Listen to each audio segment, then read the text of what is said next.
The effects of global warming. Oh my goodness, it's everywhere. It's all around us, unfortunately. God, if I said it once, I said it 100 times. We are mere stewards on this wonderful thing called Earth. You know, we're meant to be guardians for the next generation, and I hold my head in my hands at what we've done to this planet.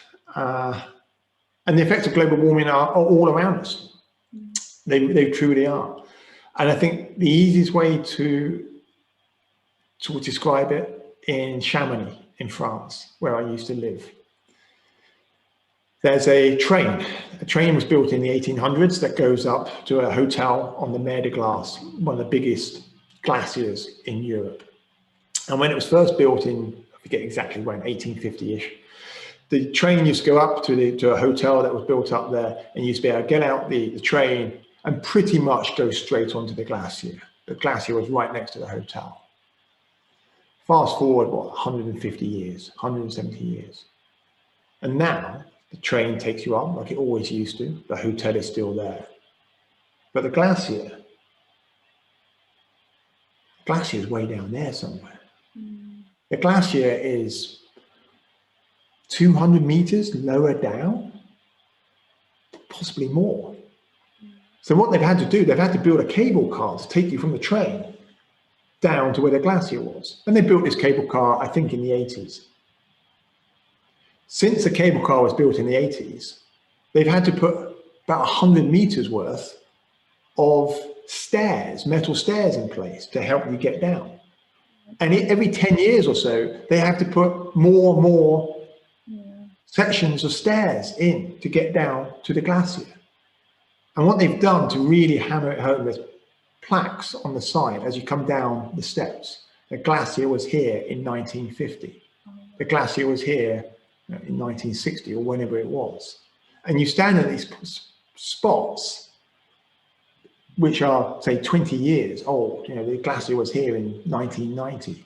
And you look down and it's down there. It's devastating. And that's just a vertical loss of in the glacier. That's so a clear decline. That's so sad.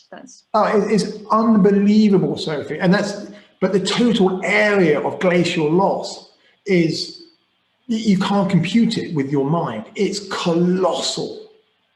And that's not coming back. 2020 was the third warmest year on record. Now, I studied geology. I studied paleoclimate. I studied paleoenvironment. Of course, the Earth goes through periods of warming and cooling. Now, we all know that, but we are accelerating the warming phase that the Earth is going through. You cannot debate that. We as human beings are having a profound negative impact on the planet. And you can see it all over the mountains. We see it on Everest. We see it in the Alps, like I've just mentioned. Switzerland is destined to lose over 14% of its glacial area in the next 5 years. 14% in 5 years. That's at current warming rates. And warming rates are only going to accelerate. It's something I am so passionate about. 3 things. There's 3 things we can do as individuals which will really help the planet. Number 1 is think very hard about how we get our power. Where do we get our power and energy from? Number 2 is travel. I hold my hand up. I'm guilty of travel, especially air travel. Air travel is incredibly destructive to our planet. And number 3 is what we eat. And essentially eat more plants and less meat. The meat industry is more culpable to climate change than the entire global transportation system. Now, I'm not saying that people should go vegan or plant-based. All I'm saying is think hard about your choices when it comes to your diet. Think hard about your choices when it comes to your travel options, and think hard about your choices when it comes to your energy consumption. They are the 3 things that we as individuals can do that will have a profound effect on what we do into the planet.